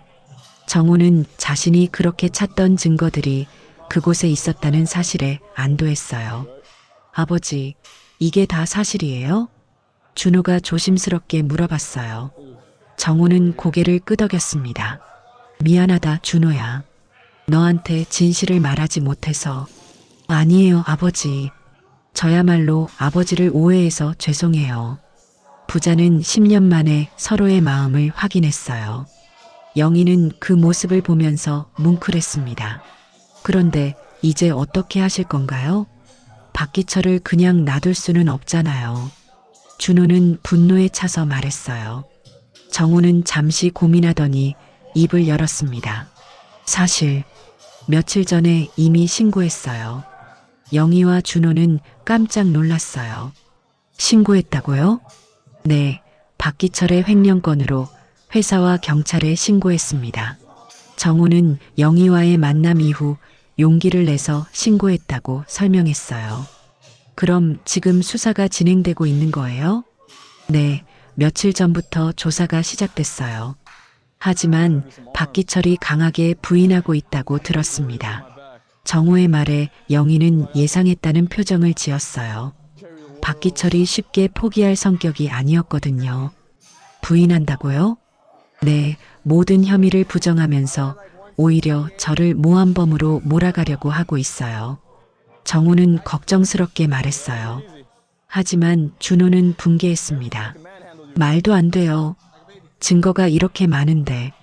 증거가 있으니까 결국 진실이 밝혀질 거예요. 시간 문제일 것 같아요. 정호는 희망적으로 말했지만 여전히 조심스러워했어요. 그런데 정말로 영희의 우려가 현실이 됐어요. 그날 저녁 박기철이 준호에게 전화를 걸어온 거였습니다. 준호야, 나 박기철 아저씨야. 준호는 박기철의 전화에 당황했어요. 왜 갑자기 자신에게 연락하는 건지 이해할 수 없었거든요. 무슨 일이세요? 아버지가 나한테 누명을 씌우고 있어. 너라도 아버지를 말려야 하지 않겠니? 박기철은 여전히 자신의 잘못을 인정하지 않으려 했어요. 무슨 말씀이세요?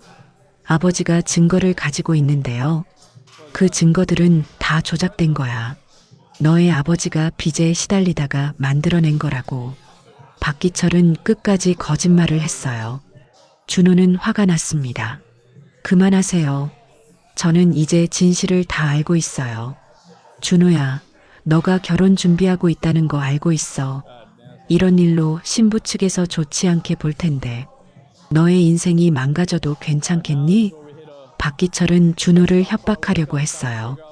하지만 준호는 더 이상 물러서지 않았습니다. 협박하지 마세요. 저는 아버지 편에 설 거예요. 그리고 수진이와 그 가족들도 모든 진실을 알고 있어요. 준호는 단호하게 말하고 전화를 끊었어요. 그리고 즉시 영희에게 연락해서 박기철의 전화 내용을 알렸습니다. 그 사람이 아직도 그런 짓을 하고 있구나. 영희는 박기철의 뻔뻔함에 화가 났어요. 엄마, 우리가 더 적극적으로 대응해야 할 것 같아요. 준호는 박기철의 협박에 굴복하지 않겠다는 의지를 보였어요. 다음 날 정호에게서 연락이 왔어요. 수사기관에서 추가 조사를 위해 출석해달라는 연락을 받았다는 내용이었습니다. 정호 씨, 괜찮아요? 영희는 걱정스럽게 물어봤어요. 네, 진실을 말하기만 하면 되니까요. 이제는 증거도 있고요. 정호는 의연하게 대답했어요. 10년 만에 자신의 억울함을 풀 기회가 온 거였습니다. 며칠 후 수사기관에서 중간 결과를 알려왔어요. 박기철이 여전히 혐의를 부인하고 있지만 정호가 제출한 증거들이 상당한 설득력을 갖고 있다는 내용이었습니다. 시간이 좀 더 걸리겠지만 진실은 반드시 밝혀질 거예요. 수사관의 말을 전해 들은 영희는 안도했어요. 비록 당장 결과가 나오지는 않았지만 올바른 방향으로 가고 있다는 확신이 들었거든요. 그리고 가장 중요한 건 가족이 다시 화해할 수 있게 된 거였어요. 준호는 그날부터 아버지와 자주 연락하기 시작했고 치료비도 적극적으로 지원했습니다. 영희도 정호의 병원 치료에 함께 관심을 갖기 시작했어요. 이혼한 사이지만 예전 가족으로서 도울 수 있는 일은 도와주고 싶었거든요. 무엇보다 정호의 건강이 조금씩 나아지기 시작했어요. 마음의 짐을 덜어낸 덕분인지 기침도 줄어들고 얼굴빛도 좋아졌습니다. 어느 날 병원에서 만난 간호사가 영희에게 말했어요. 환자분이 요즘 많이 밝아지셨어요. 가족들이 자주 오시니까 그런가 봐요. 간호사의 말을 들으니 영희는 뿌듯했어요. 비록 늦었지만 정호에게 힘이 되어줄 수 있어서 다행이었거든요. 그리고 준호도 수진에게 모든 진실을 이야기했어요. 수진은 준호의 아버지에 대한 오해가 풀린 것을 기뻐했고 결혼식에 정호를 초대하자고 제안했습니다. 정말 아버지를 결혼식에 모셔도 될까요? 준호는 조심스럽게 물어봤어요. 당연하지. 이제 당당하게 아버지라고 소개할 수 있잖아. 수진의 말에 준호는 감격했어요. 10년 동안 숨기고 싶었던 아버지를 이제는 자랑스럽게 소개할 수 있게 된 거였거든요. 박기철의 수사는 계속 진행되고 있었지만 이미 가족은 진실을 알고 있었어요. 그것만으로도 충분했습니다. 정호의 명예는 가족들 사이에서 먼저 회복되었고 그게 가장 중요한 일이었거든요. 하지만 영희와 정호 사이에는 아직 해결되지 않은 감정들이 남아 있었어요. 10년이라는 세월 동안 쌓인 서로에 대한 그리움과 미안함을 어떻게 정리해야 할지, 그건 또 다른 문제였거든요. 조사가 진행되는 동안 겨울이 깊어졌어요. 박기철에 대한 수사가 계속되고 있었지만 아직 결론이 나지 않은 상태였습니다. 영희와 정호 사이에는 여전히 정리되지 않은 복잡한 감정들이 남아 있었어요. 수사기관에서는 박기철이 계속 혐의를 부인하고 있다는 소식이 들려왔어요. 하지만 정호가 제출한 증거들이 상당한 설득력을 갖고 있어서 시간 문제일 것이라는 전망이었습니다. 어느 추운 겨울날 오후 영희는 정호에게 연락했어요. 마음속에 쌓여있던 이야기들을 더 이상 미룰 수 없을 것 같았거든요. 정호 씨, 시간 있으시면 잠깐 만날 수 있을까요? 무슨 일이세요? 정호의 목소리에는 약간의 걱정이 섞여 있었어요. 혹시 좋지 않은 소식이라도 있는 건 아닐까 하는 마음이었죠. 그냥 하고 싶은 이야기가 있어요. 중요한 이야기예요. 영희는 조심스럽게 말했어요. 정호는 잠시 망설이다가 만나자고 했습니다. 그럼 예전에 자주 가던 공원에서 만날까요? 네, 좋아요. 1시간 후에 만나요. 둘은 추억이 담긴 근처 공원에서 만나기로 했습니다. 공원에 도착한 영희는 벤치에 앉아 정호를 기다렸어요. 겨울바람이 차가웠지만 마음은 더욱 복잡했습니다. 오늘 정호에게 하고 싶은 말이 너무 많았거든요. 영희는 지난 몇 달을 돌이켜봤어요. 정호와 다시 만나게 된 이후로 매일매일이 새로웠습니다. 10년 동안 묻어두었던 감정들이 다시 꿈틀거리기 시작했어요.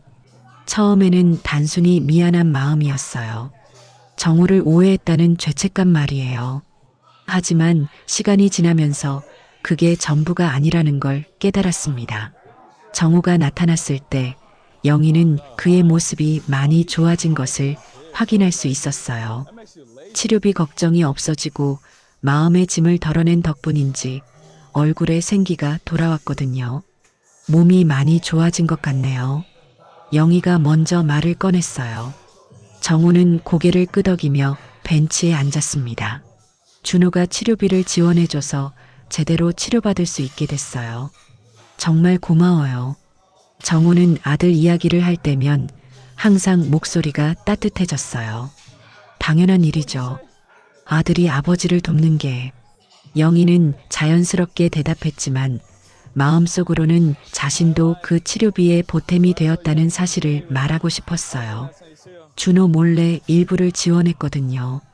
하지만 굳이 말할 필요는 없을 것 같았습니다. 준호가 요즘 결혼 준비로 바쁘던데 아버지 생각을 많이 하더라고요. 정말요? 정호의 얼굴이 밝아졌어요. 네, 결혼식에서 아버지 축사를 꼭 들었으면 좋겠다고 하던데요. 영희의 말에 정호는 감동했어요. 10년 동안 꿈꿔왔던 일이 현실이 되고 있었거든요. 정호 씨, 제가 정말 사과하고 싶은 말이 있어요. 영희는 진지하게 말했어요. 정호는 고개를 들어 영희를 바라봤습니다. 10년 전에 정호 씨를 믿어주지 못해서 정말 미안해요. 영희의 진심 어린 사과에 정호는 쓴웃음을 지었어요. 영희, 그때 상황에서는 어쩔 수 없었어요. 저도 제대로 설명하지 못했으니까. 아니에요. 제가 정호 씨를 더 믿어줬어야 했어요. 20년을 함께 산 사이인데 소문만 듣고 판단하다니. 영희는 자책하며 말했어요. 이 말을 하기 위해서 얼마나 많은 용기가 필요했는지 정호는 알 수 있었습니다. 정호는 영희의 손을 조심스럽게 잡았어요. 10년 만에 다시 잡는 그 손이 여전히 따뜻했습니다. 영희, 저는 오히려 고마워요. 고맙다고요? 영희는 의외라는 표정을 지었어요. 네, 영희 덕분에 준호와 화해할 수 있었잖아요.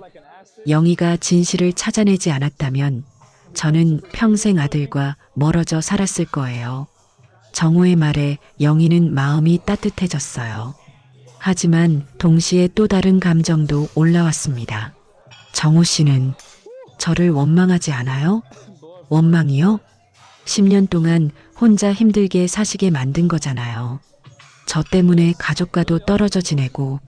영희의 목소리가 떨렸어요.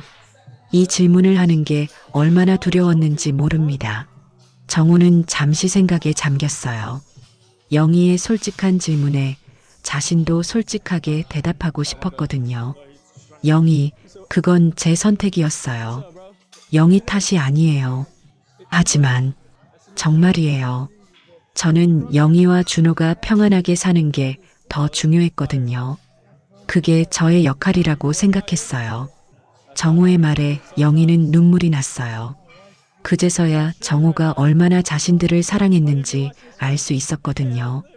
정호 씨, 정말 바보 같아요.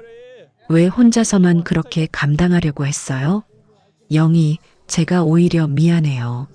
좀 더 용기를 내서 진실을 말했어야 했는데. 정호도 자신의 잘못을 인정했어요. 영희는 고개를 저었습니다. 아니에요. 그때 상황에서는 정호 씨도 어쩔 수 없었을 거예요. 준호를 보호하려고 했던 거잖아요. 두 사람은 잠시 말없이 앉아 있었어요. 10년 동안 쌓인 감정들이 조용히 흘러나가는 것 같았습니다. 찬바람이 불어와 영희는 옷깃을 여며 입었어요. 정호는 자신의 목도리를 벗어서 영희에게 건넸습니다. 추우시죠? 괜찮아요. 그래도 하세요. 감기 걸리면 안 되니까. 정호의 세심한 배려에 영희는 고마웠어요. 예전에도 정호는 이렇게 자신을 챙겨주는 사람이었거든요. 정호 씨, 하나만 더 물어봐도 될까요? 네, 뭐든지요. 10년 동안 저를 원망한 적은 정말 없었어요?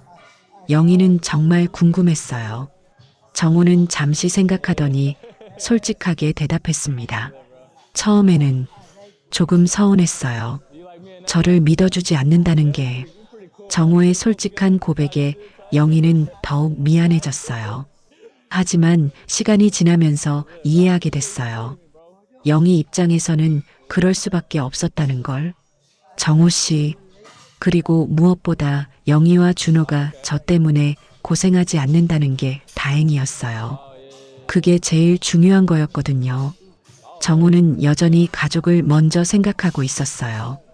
영희는 그런 정호가 고마우면서도 안타까웠습니다. 정호 씨는 정말 너무 착해요. 그래서 더 미안하고요. 영희는 솔직하게 말했어요. 정호는 부끄러워하며 웃었습니다. 착한 게 아니라 당연한 거죠. 가족이니까.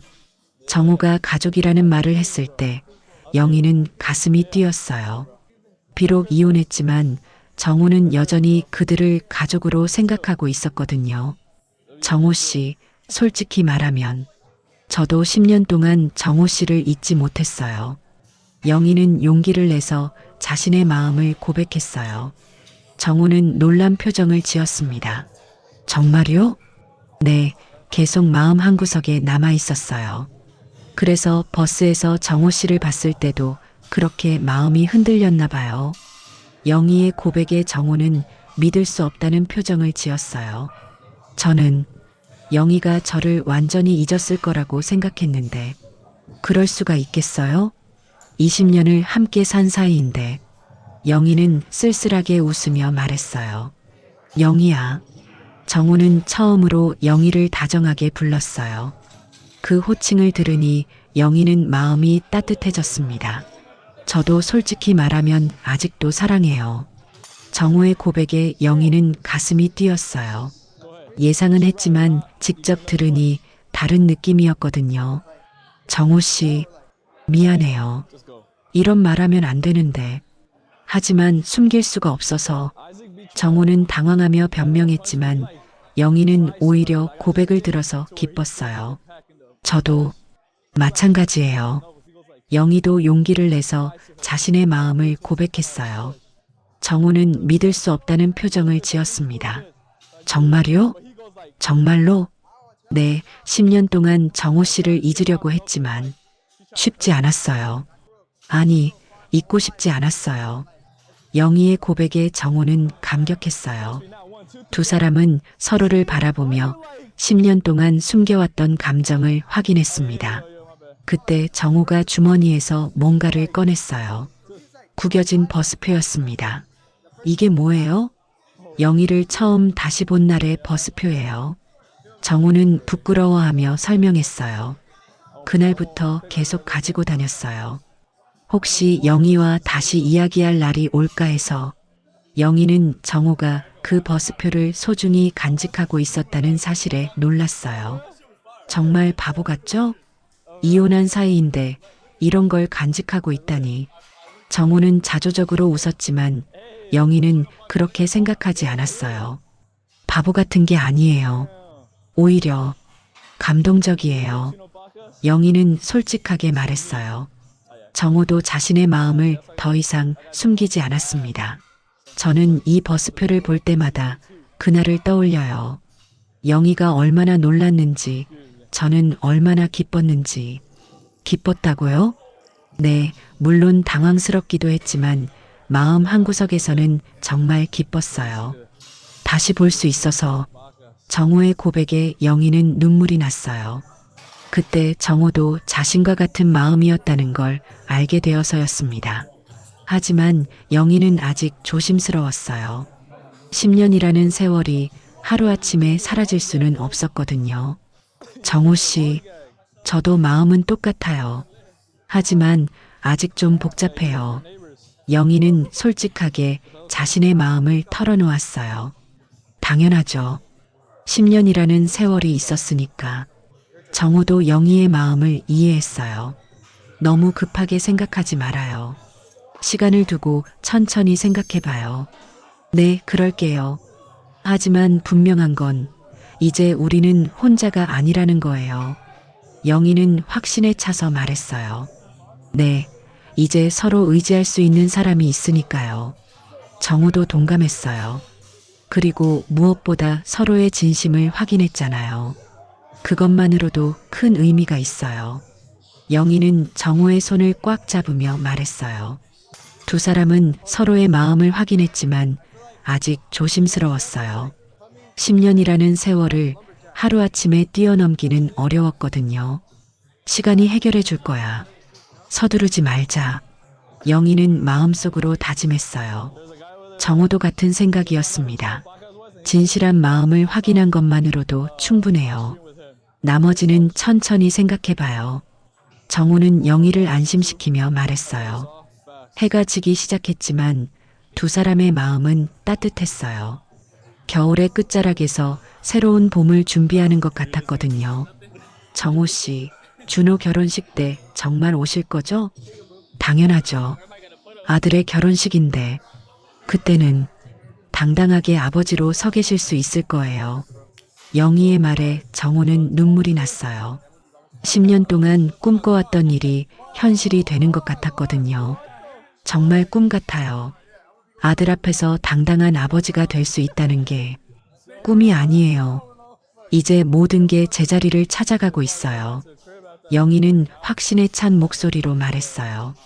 두 사람은 해가 완전히 질 때까지 공원에서 이야기를 나눴어요.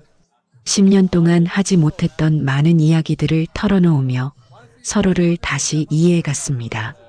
공원을 떠날 때 영희와 정호는 각자의 집으로 돌아갔어요. 하지만 둘 다 마음이 한결 가벼워진 것을 느꼈습니다. 진실한 마음을 확인했다는 것, 그리고 혼자가 아니라는 것을 알게 된 것만으로도 충분히 의미 있는 시간이었어요. 영희는 집에 도착해서 오늘의 대화를 되새겨봤어요. 정호의 고백, 자신의 고백, 그리고 서로를 향한 변하지 않은 마음들. 하지만 동시에 신중해야겠다는 생각도 들었어요. 10년이라는 세월과 그동안의 상처들이 하루아침에 사라질 수는 없었거든요. 시간을 두고 천천히 생각해보자. 서두를 필요는 없어. 영희는 마음속으로 다짐했어요. 정호도 집에 돌아가면서 같은 생각을 하고 있었을 거예요. 중요한 건 서로의 진심을 확인했다는 거였어요. 그리고 이제 혼자가 아니라는 것도 말이에요. 앞으로 어떻게 될지는 모르지만 오늘만큼은 두 사람 모두 마음이 따뜻했습니다. 오랜만에 진정한 위로를 받은 기분이었거든요. 그로부터 몇 달이 지났습니다.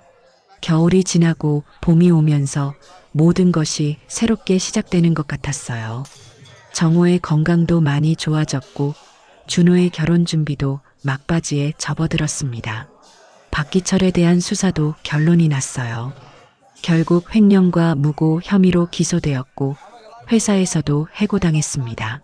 정호의 명예는 공식적으로 회복되었어요. 하지만 가장 중요한 건 가족이 다시 하나가 된 거였습니다. 그리고 오늘은 드디어 준호의 결혼식 날이었어요. 영희는 아침 일찍 일어나서 정호에게 문자를 보냈어요. 오늘 정말 특별한 날이네요. 정장 잘 어울리실 거예요. 고마워요, 영희야. 덕분에 이런 날을 맞을 수 있게 됐어요. 정호의 답장은 금세 왔어요. 요즘 둘은 자주 연락하고 있었지만 여전히 조심스럽게 관계를 발전시켜 나가고 있었습니다. 결혼식장에 도착하니 벌써 많은 사람들이 와 있었어요. 영희는 정호를 찾아봤는데 입구 근처에서 조금 떨어진 곳에 서 있는 정호를 발견했습니다. 새로 산 네이비 정장을 입은 정호는 정말 멋있어 보였어요. 10년 전에 당당했던 모습이 되돌아온 것 같았습니다. 정호 씨, 영희가 부르자 정호는 돌아봤어요. 영희를 보며 밝게 웃었습니다. 정말 멋있어 보이세요. 준호가 보면 깜짝 놀랄 거예요. 영희의 칭찬에 정호는 부끄러워하며 웃었어요. 준호는 어디 있어요? 신랑 대기실에 있어요. 아까 잠깐 봤는데 너무 기뻐하고 있더라고요. 영희는 웃으며 말했어요. 곧 결혼식이 시작됐어요. 준호가 입장할 때 정호는 눈물을 참지 못했습니다. 아들이 이렇게 성장해서 결혼하는 모습을 보니 감격스러웠거든요. 특히 준호가 하객들에게 저의 아버지 이정호입니다라고 당당하게 소개할 때 정호는 가슴이 벅찼어요. 아들이 자신을 부끄러워하지 않고 자랑스럽게 소개하는 모습이 감동적이었습니다. 축사 시간이 되었을 때 수진의 아버지가 먼저 축사를 했어요. 그 다음에는 정호의 차례였습니다. 정호는 떨리는 마음으로 마이크 앞에 섰어요. 준비해온 말이 있었지만 감정이 북받쳐서 말이 나오지 않았습니다. 안녕하세요. 신랑 아버지 이정호입니다. 정호는 떨리는 목소리로 시작했어요. 오늘 제 아들 준호가 결혼하는 날입니다. 오랫동안 아버지 역할을 제대로 하지 못했는데 이렇게 아들의 결혼식에 설 수 있게 되어서 정말 감사합니다. 정호의 목소리가 점점 떨렸어요. 하객들도 정호의 진심을 느낄 수 있었습니다. 준호야, 그동안 아버지가 부족해서 미안했다. 앞으로는 정말 좋은 아버지가 되도록 노력할게. 그리고 수진아, 우리 가족이 되어줘서 고마워. 두 사람이 행복하게 잘 살기를 바란다. 정호는 눈물을 흘리며 축사를 마쳤어요. 하객들은 뜨거운 박수를 쳤고 준호와 수진도 감동받고 있었습니다. 축사가 끝나고 정호가 자리로 돌아오자 영희가 손수건을 건넸어요.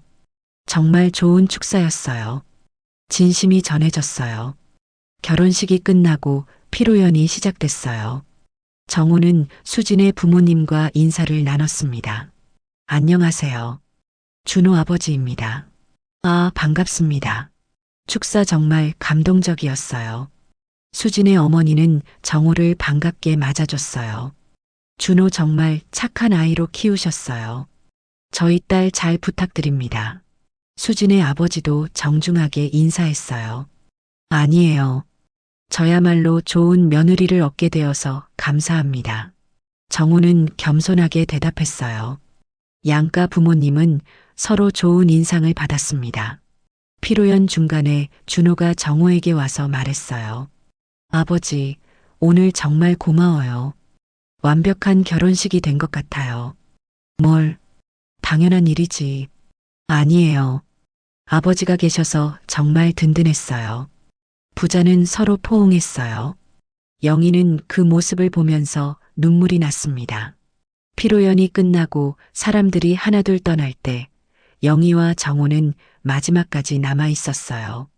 정말 좋은 결혼식이었네요. 영희가 말했어요. 네, 꿈만 같아요. 정말 이런 날이 올 줄 몰랐어요. 정호는 아직도 감격에 젖어 있었어요. 결혼식장을 나오면서 둘은 함께 버스를 타기로 했어요. 마침 그 유명한 노선 버스가 와 있었습니다. 10년 전 처음 제외했던 바로 그 버스였어요. 이 버스 타고 가요. 영희가 제안했어요. 정호도 특별한 의미를 느끼며 고개를 끄덕였습니다. 버스에 오르자 기사가 친근하게 말을 걸어왔어요. 결혼식 다녀오셨나 보네요. 두 분 참 잘 어울리시네요. 기사의 말에 영희와 정호는 서로를 바라보며 웃었어요. 고맙습니다. 정호가 대답했어요. 버스가 출발하자 영희가 말했어요. 이 버스에서 모든 게 시작됐네요. 맞아요. 그리고 이 버스에서 모든 게 새로 시작되는 것 같아요. 정호는 의미심장하게 말했어요. 영희는 정호의 말에 가슴이 뛰었어요. 몇 달 동안 조심스럽게 지켜온 거리감이 조금씩 좁혀지는 것 같았거든요. 정호 씨, 영희야, 이제 정말 함께 할 수 있을까요? 정호가 조심스럽게 영희의 손을 잡았어요. 영희는 그 손을 꽉 잡아줬습니다. 네, 이번에는 정말로 함께해요. 영희의 대답에 정호는 눈물이 났어요. 드디어 진정한 새 출발을 할 수 있게 된 거였습니다. 버스가 창밖으로는 봄 풍경이 지나갔어요. 새로 돋아나는 초록 잎사귀들이 희망적으로 보였습니다. 오늘 정말 완벽한 하루였어요. 영희가 말했어요. 네, 우리의 새로운 시작에 어울리는 날이었어요. 정우도 감동하며 말했어요. 버스 기사는 백미러로 두 사람을 보며 미소를 지었어요. 오랫동안 이 노선을 운전해온 그는 두 사람의 특별한 이야기를 짐작할 수 있었거든요. 어디까지 가세요? 끝까지요. 정우가 대답했어요. 상징적인 의미가 담긴 대답이었습니다. 버스가 계속 달리는 동안 영희와 정우는 손을 잡고 창밖을 바라봤어요. 10년이라는 긴 세월을 돌아서 다시 만난 두 사람의 진정한 새 출발이었습니다. 해가 서쪽으로 기울어가면서 버스 안에는 따뜻한 빛이 가득했어요. 영희와 정호는 서로를 바라보며 미소를 지었습니다. 이제 그 길은 더 이상 눈물의 버스가 아니었어요. 화해의 발걸음이었고 새로운 사랑의 시작이었습니다.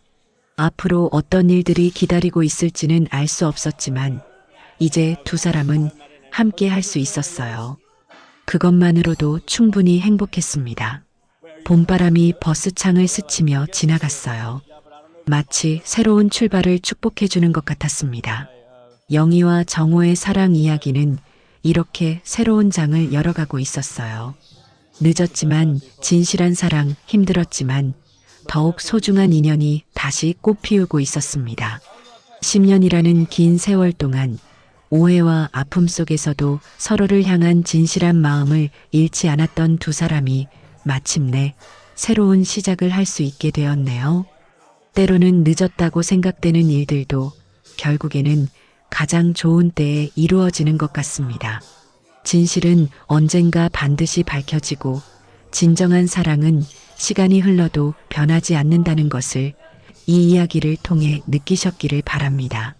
가족의 소중함, 용서의 힘, 그리고 다시 시작할 수 있는 용기에 대해 생각해보는 시간이 되셨길 바라며 오늘도 끝까지 제 이야기와 함께 해주셔서 정말 감사합니다. 여러분의 하루도 영희와 정호처럼 따뜻한 희망으로 가득하시길 바라고 다음 이야기에서 또 만나 뵙겠습니다. 좋은 이야기가 더 많은 분들께 전해질 수 있도록 구독과 좋아요로 응원해 주시면 큰 힘이 됩니다. 모두 건강하시고 사랑하는 가족과 함께 행복한 시간 보내세요.